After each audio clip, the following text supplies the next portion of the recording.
हाँ तो स्टार्ट करते हैं। सबसे पहले तो यार ये कट ऑफ वीडियो नहीं रहने वाला है। मैं बस दो चीज़ों के आंसर करना है इस वीडियो में। मुझे मज़े नहीं आते बार बार कि एक ही वीडियो बार बार बनाऊँ मैं। सोचेंगे बच्चे कि यार व्यूज़ के लिए बना रहा है, ये बना रहा है, वो बना रहा है। ऐसा कुछ नहीं है मेरे भाई। पिछली वीडियो में कमेंट आ रखे थे कि अब रैंक मित्रा में 38K का डेटा हो चुका है, तो इसके हिसाब से अब एक और वीडियो बना दो। और दूसरा जो लोगों का डाउट आ रहा था वो ये था कि मेरी शिफ्ट में इतने क्वेश्चन गलत है, 15 क्वेश्चन गलत है, 20 क्वेश्चन गलत है, तो मेरा तो सिर्फ फाइनल सिलेक्शन हो ही जाएगा जब मेरे को नंबर मिलेंगे इसके। तो इन दोनों का मैं आंसर इस वीडियो में करूँगा। अगर आपको डीप में कट ऑफ का एनालिसिस देखना है तो इसी चैनल पे जो सेकंड वीडियो आया था ना, कट ऑफ से रिलेटेड सेकंड वीडियो आया था, वो देख लेना, ठीक है। थोड़ी सी और क्लैरिटी देता हूँ कौन सा वीडियो देखना है। जिसके थंबनेल पे रैंक मित्रा प्लस कमेंट्स डेटा एनालिसिस ऐसा कुछ लिखा होगा, वो वाली वीडियो देख लेना जिसको डीप में एनालिसिस देखना है। अब बात करते हैं इन दोनों सवालों की। पहले बात कर लेते हैं 38K की बात कर लेते हैं कि क्योंकि जो मैंने बनाया था वो 20K के डेटा के ऊपर बनाया था, अब 38K हो गया, ऑलमोस्ट डबल हो चुका है, ठीक है। तो मेरे भाई इससे फ़िलहाल के लिए जो मैंने कट ऑफ पिछली वीडियो बनाई थी, बताई थी या फिर तो प्रेडिक्ट की थी, वो सेफ स्कोर के आसपास था, ठीक है। अब इस चीज़ से फ़िलहाल जो मैंने लास्ट वीडियो बनाई थी उसमें इतना फ़र्क नहीं पड़ेगा, एक आधे नंबर ऊपर नीचे होगा, वो मैं बता दूंगा। इसमें क्यों नहीं होगा उसका रीज़न ये है क्योंकि जब 2024 में रैंक मित्रा का बस 28,000 का ही डेटा था, ठीक है। लेकिन फॉर्म जो फिलअप हुए थे पिछले साल भी 3.5 लाख के हुए थे, अब की बार भी 3.5 लाख के अप्रोक्सी हुए हैं। तो जब सेम ही बच्चे हैं तो पिछले साल 28,000 का डेटा क्यों था और अब की बार 38 का क्यों है, अब वो नहीं पता। लेकिन लेकिन एक चीज़ नोटिस करो कि अगर यहाँ पर 38K होता, मैंने क्या बताया था कि 28K का डेटा था लास्ट ईयर, और वैकेंसीज़ का 2x गुना कर लो, उस रैंक पे यूआर का सिलेक्शन हो रहा था, यूआर ओबीसी ईडब्ल्यूएस का सिलेक्शन हो रहा था। फिर से रिपीट कर रहा हूँ, जो मैंने एनालाइज़ किया था पिछली वीडियो में, या उसे एक बार हटा दो। इतना मान लो कि अगर जब 28K डेटा था रैंक मित्रा पे, तब वैकेंसीज़ का 2x पे जो रैंक बन रही थी उस पे सिलेक्शन हो रहा था यूआर ओबीसी और ईडब्ल्यूएस का, ठीक है। तो अगर लास्ट बार भी 38 के बच्चे होते तो ये 2x नहीं होता, ये 2.5 हो जाता, ठीक है। क्योंकि ये भी इंक्रीज़ होता, अब क्यों होता थोड़ा दिमाग लगा लो, बस हो जाता। अगर नहीं पता तो लास्ट वीडियो, ये वाली वीडियो देख लेना। अगर ये 38 के होते तो 2.5 गुना हो जाते बच्चे जहाँ पे रैंक पे सिलेक्शन हो रहा है, जिस रैंक पे, ठीक है। तो इसलिए इस चीज़ से फ़र्क नहीं पड़ता। फ़र्क पड़ता है कि लास्ट ईयर का ट्रेंड कैसा रहा है, रैंक मित्रा पे किस रैंक पे सिलेक्शन हो रहा था बच्चों का। तो उसी पे मान लो कि अब 38 ही मान लो आप, ठीक है। लास्ट ईयर का 38 मान लो, तो ये 2 का जो फैक्टर लिया था ये 2.5 के आसपास का हो जाएगा, ठीक है।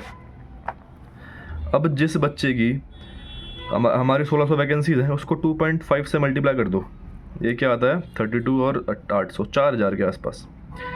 तो 4K के रैंक के आसपास जो भी है यूआर से, ओबीसी से या ईडब्ल्यूएस से, जिसकी इसके अंदर रैंक बन रही है भाई, वो सेफ़ है।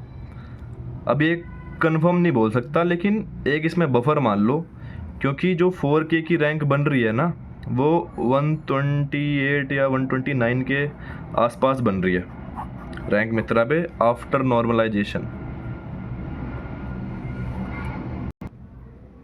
तो इसलिए एकदम एग्जैक्ट तो भाई कोई बता नहीं सकता, मैं भी नहीं बता सकता ना। मैं ये बोल रहा हूँ कि मेरा ही सही है, बस मुझे ये लगता है।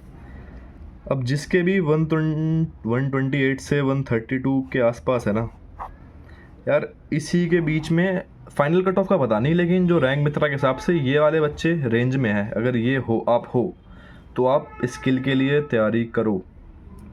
और इसके अलावा जो जिसके 125 बन रहे हैं, 124 के आसपास बन रहे हैं, भाई इनकी भी पॉसिबिलिटी तब बनती है जब अगर स्किल हार्ड पूछ लिया ना इस बार, तब इनकी भी पॉसिबिलिटी बन जाती है, जो इस मतलब जिनके नंबर इतने हैं ना उनकी भी पॉसिबिलिटी बन जाती है। ये आफ्टर नॉर्मलाइजेशन जो रैंक मित्रा पे दिखा रहा है उसकी बात कर रहा हूँ मैं।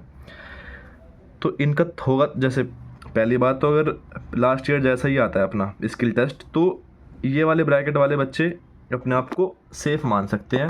अब क्या पता वो 132 पे जाए तो इनका ना हो, ठीक है, लेकिन इसी ब्रैकेट के बीच में रहनी चाहिए मेरे हिसाब से, अगर एसएससी कोई ब्लेंडर नहीं करता है तो। मार्क्स टू ऑल ना कर दे बस।